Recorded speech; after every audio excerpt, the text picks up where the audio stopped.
Hello everyone, welcome back to my YouTube channel Better Call Paul. My name is Vivek Kaur and today we are in a Python playlist 1000 Python projects playlist.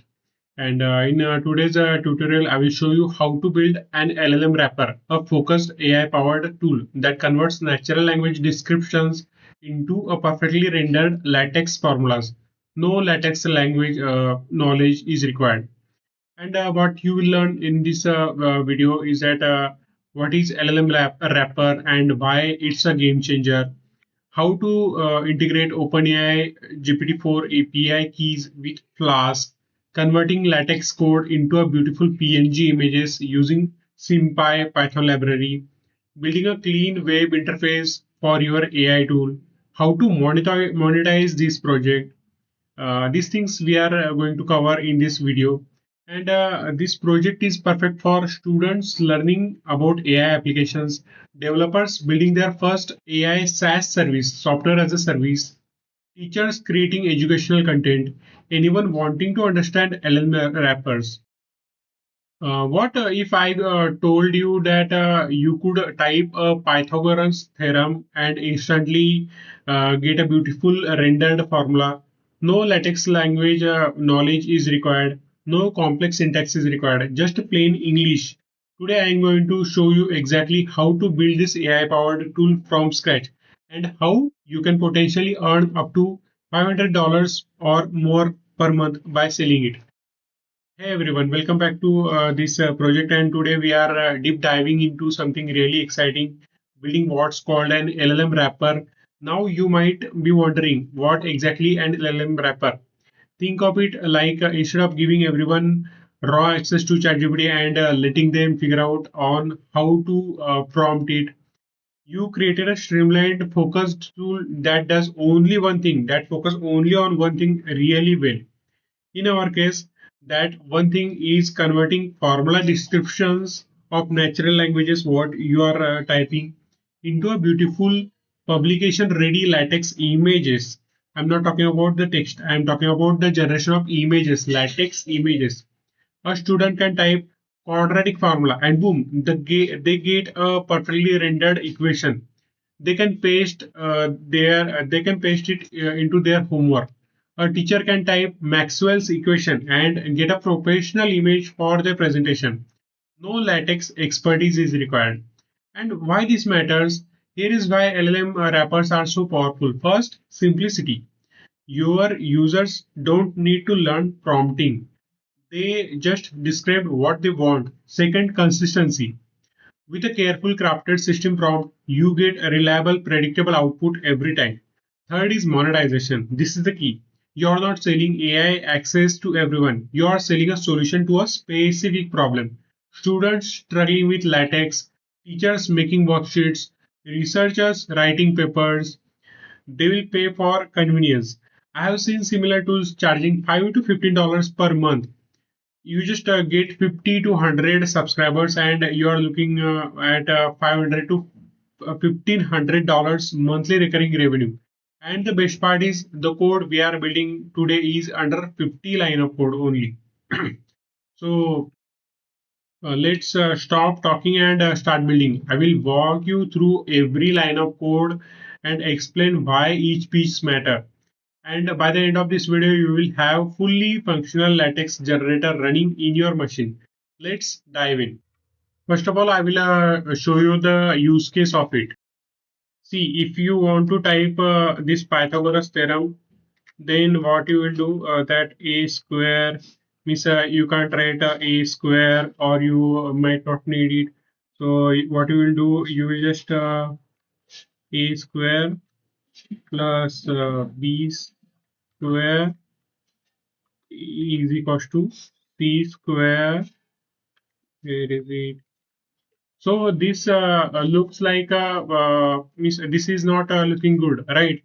So because we don't have a facility to write a type and it will show something like great. So what I will do, I will just copy this and I will paste it here. This is our localhost. You can see this is our localhost. This is the actual output of the application. And when I click generate, then it will generate a LaTeX image. LaTeX is a markup language, you can say. See, beautifully, it created the image. You can copy paste this image as well. Open in a new tab, and here you will get this image. You can save this image, right? Okay, I will just save it, and I will show you. So you can see this image, right? You can use this image anywhere you want. Just copy it and paste it. Like this, you can create anything. I have did this trial and error. If you want Maxwell equation, just generate it. I will just zoom it out. Yes, see, this is the complicated formula. Like if you want to type it, then how can you type it? You have to use and it will not look good if you just type it, right? You are getting my point. And if you want to copy this latex, then just copy it and, for example, paste it over here. See, this look like this. Okay, but instead of and nobody is understanding what these fraction brackets, curly brackets, and so on. So, but this thing we can understand, right? Or just a normal median. I will generate it. Okay, this is median. Okay, if I write down Bayes theorem, generate it. Then this is a Bayes theorem.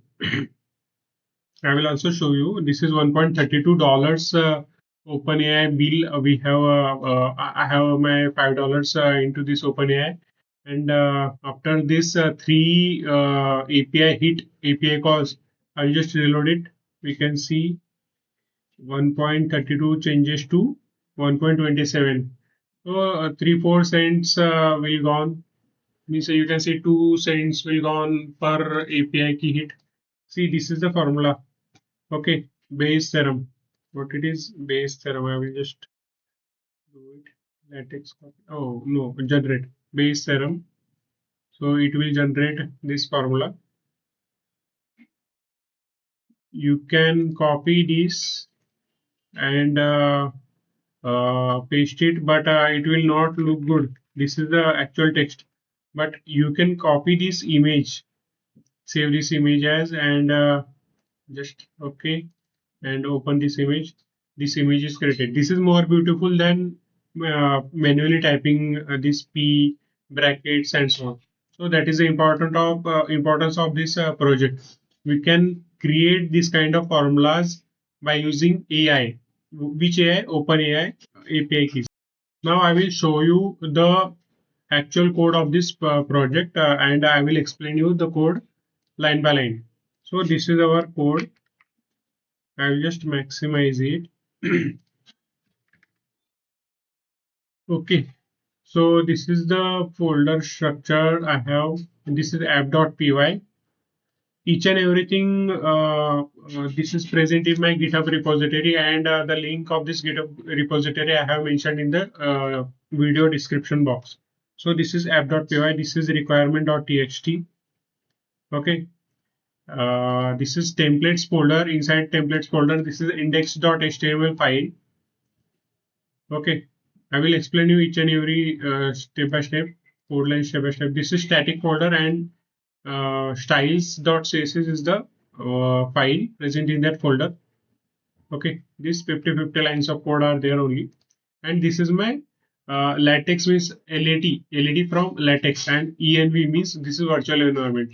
How to create virtual environment? Just go here, give command prompt, Python -m VNV, and whatever it is, ASDF ENV, and just hit enter. The ASDF ENV virtual environment is created. Now I have miss already I have created this lat env, so this brackets this virtual environment will be activated. Okay, so this is how you have to create the virtual environment, and then just pip Python -m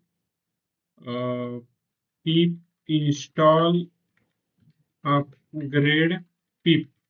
So you have to upgrade the pip. Then what to do? Pip install UV. UV is also like pip. It install the libraries, it install the packages parallelly, and it is 100 times faster than pip.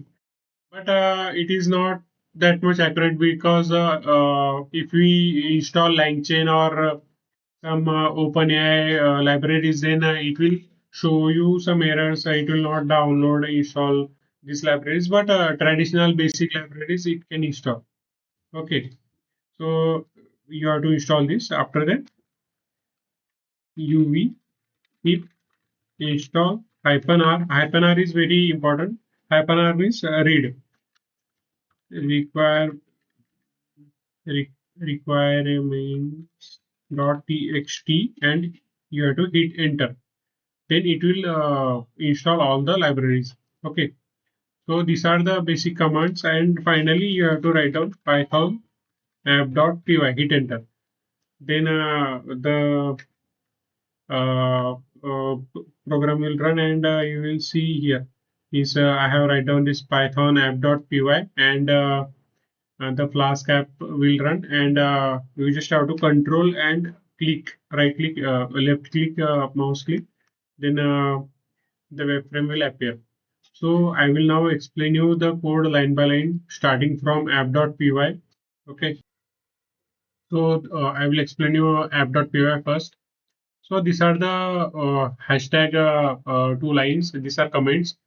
You should have please remind that this LaTeX and deweeping must be installed into your system on Windows. You need text live or text instead. These tools convert LaTeX code into actual images. They are the rendering engines behind the scenes. So this may take us a few minutes, like 20-30 minutes, because they are very big.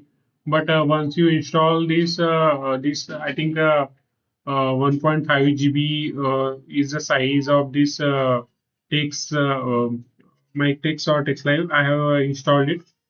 After that, you don't have to worry about it. These are the engines, and this will convert that LaTeX code into actual images. Then comes the import part. These are the import parts. Okay. So the Flask is a lightweight Python web framework. Think of it as a skeleton of our web application. So you can see this is the Flask application. Okay. Sorry, this is the Flask web frame. Okay. All the body parts means this is the body. Also, you can see everything is sitting right here. So this is the web frame. This is because of Flask, right? Then comes a render template. This is the render template. It loads our HTML files and injects Python variables into them. Then comes request. This captures data that users submit through forms. Then OpenAI. This is official Python client to communicate with GPT-4. Now we have to import OS from SymPy, import preview, from IO import bytes IO, import base64. So this OS it reads the environment variable where we store our API key securely. Means this is my .env file. You just have seen my OpenAI API key is equals to my API key. Okay, you can see here. This is confidential actually. You don't have to share it to anyone. Okay. Now OS reads environment variable where we store our API key securely. Then SymPy.preview means this is a magic function. It takes LaTeX code and converts it into an image using your system's LaTeX installation. Then bytes.io, a memory buffer that holds image data without saving to disk. Then comes a base64 importing. So it encodes binary image into a text format that browsers can display directly. Now comes this .env. You have to install a .env library. I can show you here. Yes, here is a .env file. I have highlighted it. Okay, you have to install it. Security best practices. We load API key from .env file instead of hard coding it. This way you can share your code on GitHub without exposing your secret key. The OpenAI client is initialized with this key to authenticate our request. Now comes the Flask app. Flask underscore name. This single line creates the entire web application. The underscore name underscore parameter tells Flask where to find templates and static files. It's like turning on the engine of a gear. This is the main line. Very important. It's like turning the engine of a car on. Okay. Now now comes the system prompt that you are a LaTeX generation model. The user will give you name or description of a formula. Description of a formula.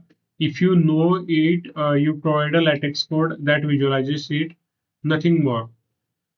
No text or explanation. Under no circumstances ever provide anything but LaTeX code. No clarification, no context, nothing. Make sure the formulas are properly enclosed using dollar signs. So this is our prompt actually. I will just zoom out it. You can see properly. Or I can do one thing also. Word wrap on. Yes, now you can see it. Hmm. So yes, your LaTeX generation model, the user will give you the name or description of the formula. If you know it, they provide a LaTeX code that visualizes it, nothing more. No text or expression under no circumstances ever provide anything but LaTeX code. No clarification, no context, nothing. Make sure the formula properly enclosed using dollar signs. Okay. The system prompt constrains GPT-4 to do exactly one thing, output LaTeX code. Notice the strict language, nothing more. No text or explanation. Under no circumstances ever provide anything but LaTeX code. This is what transforms the general purpose AI into a specialized tool. Without this prompt, GPT-4 might explain the formula, give history lessons, or ask clarification questions. We don't want anything like that, and just a pure LaTeX. Then comes this wrapper, this code line. The at the rate, root decorator tells class when someone visits homepage only slash run this function. We accept both get viewing the page and post submitting the form. Okay, that's why get and post is here. Request is. Now initializing the variables LaTeX code and LaTeX image is equals to none. We start the empty values. If user just opens the page get request, this stays none and nothing is displayed. Only after form submission do we populate them. Okay. Now comes this part. I will explain you this. Means this is our complete application. Uh, GPT-4 GPT-4 API call. This is where AI magic happens. We send two messages to GPT-4 system message. This system message, yes. Here you can say system message and user message. Okay. Our strict instruction that contain constrain the model's behavior, and user message will be the formula description from our form, or for example quadratic equation, Maxwell equation, anything like that. So this is a system prompt. This is a system message. Okay, this is inbuilt into the code. And what is the user message? This is user message. You can see. So this is the user message. Whatever it write down.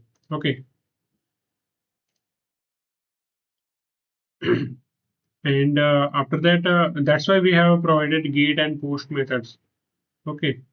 Now the buffer bytes IO. You can see here buffer bytes IO, preview and LaTeX image. The preview function is from a SymPy library. It takes the LaTeX code and render it into an image. The D300 cap is means you can see here D300 cap option sets the resolution to 300 dpi for crisp output. We encode the image as base 64, so we can embed it directly into HTML without saving a file. So this is and after that we render the index.html page. We don't return the LaTeX code directly. We render it via index.html. So let's move to the index.html. Where is index.html? Under inside a templates folder. So we will go here. I will also what we can do. Okay, this is our entire code. So I will just zoom it so you can see everything. No, okay, this is fine. Mm, okay, I will again zoom in. Yes, you can see it right now. So this is our boiler code of every index.html file. And inside this boiler code, we have provided this form. This is post form. These 4 line of code generate this entire form. You can see how this form is post form means a user has to write down something and hit the button. Means he is posting some information into the application. Okay, input type is text and name is formula description. You can see formula description and it is a placeholder. Enter formula description is a placeholder. You can see enter formula description. Okay, and button is a submit button. What is the name of the button? Is generate. You can see generate button. Generate is the name of the button, and submit means that information will be submitted inside the application. Okay. So this is a simple HTML form. When the user clicks generate, it sends a post request to our Flask root with a formula description. The required attribute ensure users can't submit empty fields. Okay, this is the required field. So that's why it is like star mark. You can't proceed without filling it. After that, it here comes another part of the code. So this is a Jinja 2. You can see if else loop we have used here. So Jinja 2 templating. The if block only renders if we have an image. The image source the image source uses a data URL. The base64 encoded image is embedded directly into the HTML. No separate image file is needed. After that, there is a function here. I will explain you this. So what it does, it is a nice UX touch. User can copy the raw LaTeX code if they need it for other purposes. The hidden inputs towards the code and button triggers the copy function. So you can see error copying text if it catches any error or LaTeX code copy to clipboard. This is the alert we have seen earlier. So this is that function. And now comes the style.css part. So this is our style.css and only 50 lines of code is there. I will just explain you line by line. So this typically this style.css is just giving a styling part to our web application. It is a intentionally simple centered container, clean and card design, blue buttons. You can see here blue buttons. This keeps the focus on functionality while looking professional. The key techniques are used here is you can say it is a flex box centering, display flex plus justify content centered and align center. Card design is also there. I will show you. The card design is also present. White background is present here, and it is a well box shadow. Button hover effect is also here. You can see we can provide hovering also or not. Darker blue. Here you can see the blue color is provided for the button. Dark blue to hover for usual feedbacks. So that's it. The style part. text area, height, result, and button hover. You can see blue part, button hovering effect is there. So this is a styling code. Okay. Now I will show you the output of it. For example, let's try uh, what area of circle. Area of circle.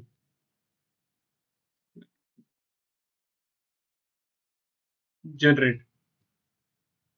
Oh yeah, shit. I have done spelling mistake, but let's see if it is able to generate formula or not. See, even I write down wrong spelling, it gives me the correct answer. A is equals to pi r square, and that's it. It is running well. Now comes the monetization strategies. Premium SaaS software as a service, you can charge it as like $5 to $10 per month, and potential revenues like if you have 100 users, then 500 to $1,000 per month you can generate via this service. API access, you can charge per formula generation $0.01 to $0.05 per formula generation. And if there are 10,000 calls per month, then you can generate 300 to $500 per month. Education license like 200 to $500 per school per year you can charge. And if you have 10 schools, then 2,000 to $5,000 per year you can charge. And white level solution, if someone wants this entire product to purchase one time capital investment, if someone wants to buy our product, then we can sell this product to 1,000 to $5,000 one time. And potential revenue is it is variable, like you have hundreds of schools, they want to buy this product entirely, then you can sell it to 1,000 to $2,000 for this product. It is nearly equal to 1 lakh to 2 lakh rupees for this product. And what is the target audience is students, they want to do homework, assignment, thesis writing, teachers who want to create worksheets, presentation exams, researchers, academic papers, publications, content creators are also there, YouTube, math, video, blog posting are there. EdTech companies are there, integration into learning platform. If they are building some application, then we can integrate our product into their application. So this is also use case. And that's it. You have just built a fully functional AI-powered LaTeX generator in under 550 lines of Python code. Pretty amazing, right? So this is just a beginning. You can expand this into a Chrome extension, mobile application, or integrate it with different platforms like Notion or Google Docs. The possibilities are endless. If this video helped you, then please smash that like button and subscribe for more AI development tutorials. Drop a comment below. Tell me what LLM wrapper you want to build next. Thanks for watching. Keep building awesome things, and I will see you in the next one. Peace.